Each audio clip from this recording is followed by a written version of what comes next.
Assalamualaikum warahmatullahi wabarakatuh. Apa kabar semuanya?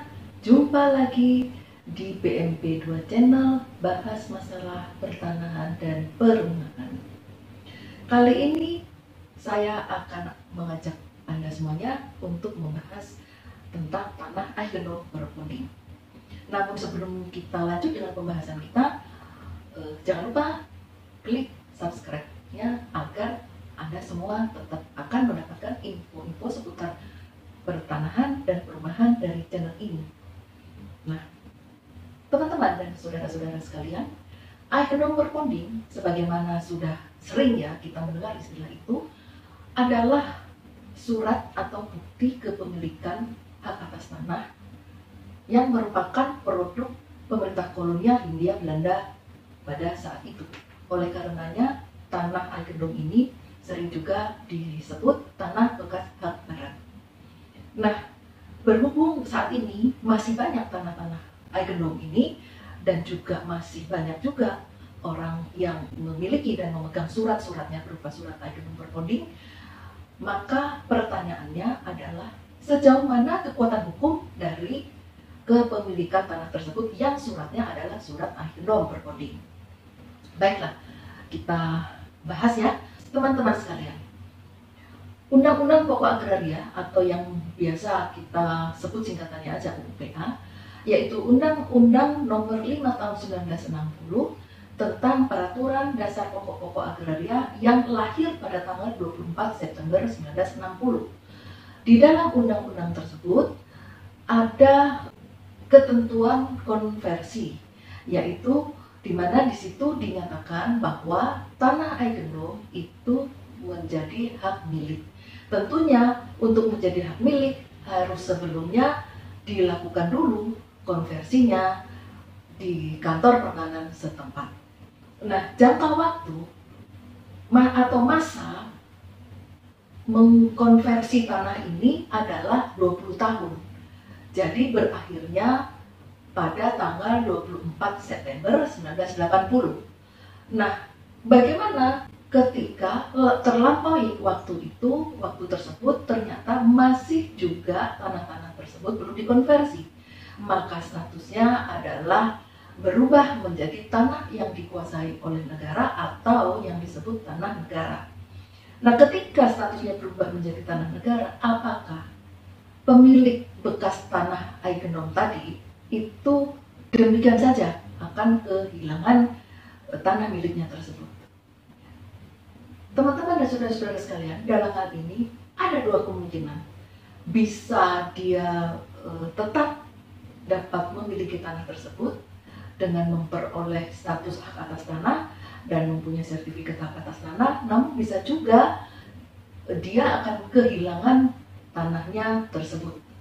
Nah, bagaimana hal itu bisa terjadi? Ya, pertama, bagi pemegang tanah ex eigenom tadi yang masih menguasai fisik tanahnya, dalam arti di atas tanah itu dia masih bertempat tinggal atau dia masih memanfaatkan tanah tersebut, maka baginya masih diberi peluang untuk tetap memiliki tanah tersebut, tentunya dengan melakukan pendaftaran tanah melalui mekanisme pendaftaran tanah yang tentunya akan melalui beberapa tahapan-tahapan dan juga harus dilengkapi dengan berbagai dokumen-dokumen yang dipersyaratkan sesuai dengan peraturan perundangan yang berlaku.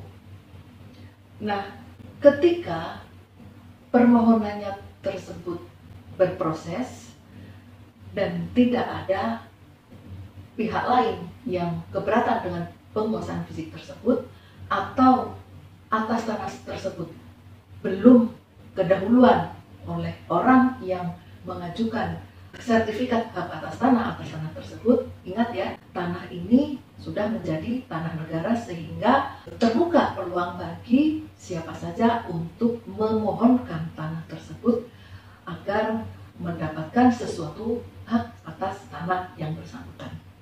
Nah, ketika kendala-kendala ini tidak ada, tentunya yang bersangkutan akan mendapatkan status hak atas tanah tanah dan memperoleh sertifikatnya. Nah, apakah sertifikat itu harus selalu hak milik? Belum tentu. Karena apa? Karena ketika tanah ini statusnya sudah tanah negara, bisa saja zona tata ruang atas tanah tersebut adalah zona tata ruang hijau. Ini berarti atas tanah tersebut hanya dapat diperuntukkan bagi ruang terbuka hijau atau hutan taman kota.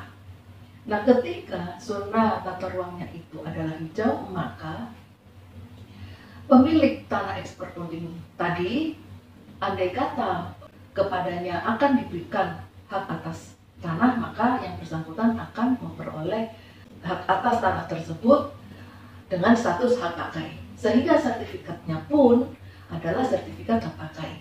Dengan demikian, karena hak pakai dengan sendirinya mempunyai jangka waktu.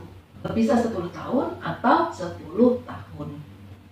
Nah, itu yang pemilik tanah expropriating tetapi masih menguasai fisik tanah yang bersangkutan. Nah, bagaimana nasibnya kepada pemegang surat-surat agenum tadi, tetapi dia tidak lagi menempati tanah itu karena itu sudah ditinggalkannya, sudah pula tidak dimanfaatkannya, sehingga terbuka peluang bagi pihak manapun untuk mengajukan tanah tersebut menjadi sesuatu hak atas tanah dan sertifikatnya akan terbit atas nama orang lain. Dalam hal ini, karena pemegang surat-surat agenum tadi memang tidak menguasai fisik tanah tersebut, maka peluang untuk mempertahankan kepemilikannya tersebut tentu saja menjadi tertutup. Dan yang bersangkutan artinya bisa kehilangan tanah miliknya yang ex agenum tadi. Nah, status tanah negara ini dipertegas lagi dengan terbitnya peraturan pemerintah nomor 18 tahun 2021 tentang hak pengelolaan, hak atas tanah, satuan rumah susun, dan pendaftaran tanah. Dalam peraturan pemerintah tersebut, secara tegas salah satu pasalnya menyatakan bahwa terhadap bukti-bukti tertulis tanah bekas hak barat itu dinyatakan tidak berlaku.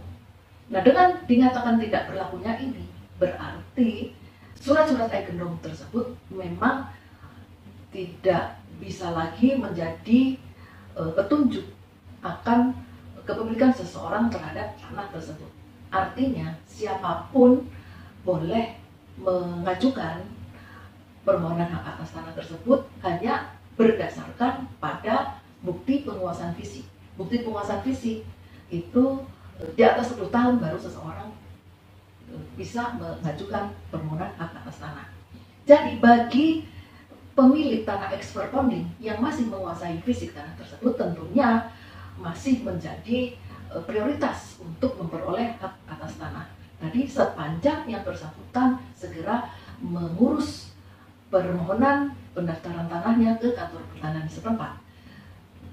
Nah, teman-teman dan saudara-saudara sekalian, berdasarkan penjelasan saya tadi, maka dapat disimpulkan bahwa kekuatan hukum dari surat-surat agenum tadi dengan dinyatakan jelas bahwa surat-surat tersebut tidak berlaku lagi, maka otomatis tidak ada lagi kekuatan hukum bagi pemegang surat-surat agenum lagi, terlebih ketika yang bersangkutan juga sudah tidak menguasai fisik tanahnya.